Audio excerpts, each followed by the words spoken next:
Hello friends, welcome to our education and training session. Today's topic is cryptocurrency and its accounting treatment.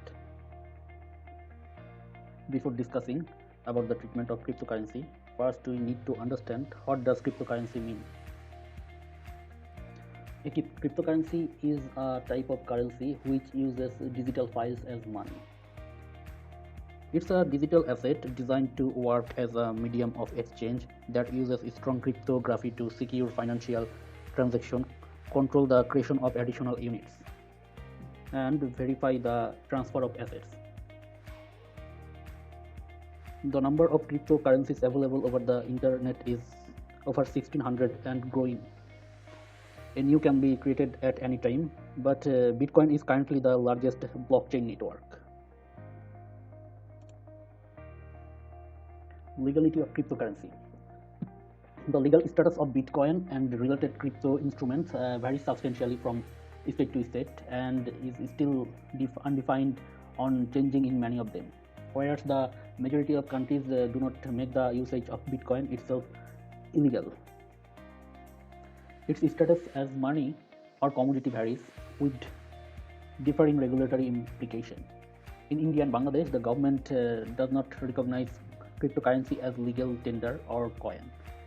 In early 2018, India's central bank, the Reserve Bank of India (RBI), announced a ban on the sale or purchase of cryptocurrency for entities regulated by RBI. Also, Bangladesh did so. Financial asset or intangible asset.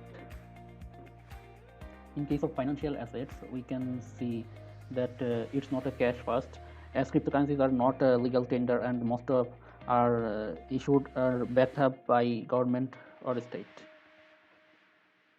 So on the other hand, not other financial asset than cash, as it's not give a contractual right to receive cash to another entity, and even does not give any residual interest to the holder.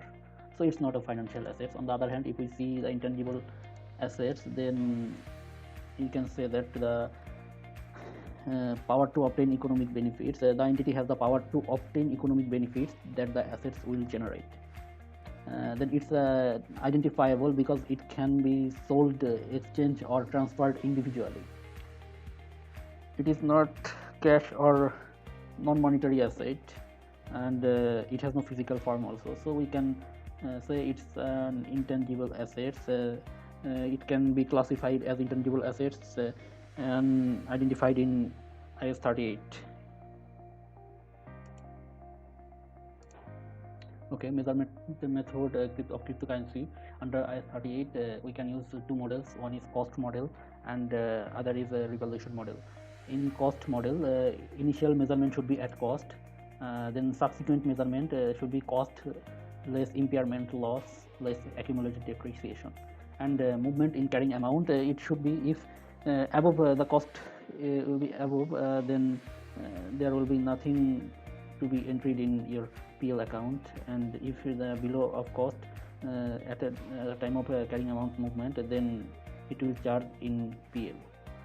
And in revaluation model, initial measurement will be at cost, subsequent measurement will be at fair value less impairment loss and accumulated depreciation, and movement in carrying amount, when the cost is above, then you will use or charge it in other comprehensive income, and if it's below cost, then we will charge it in PL account.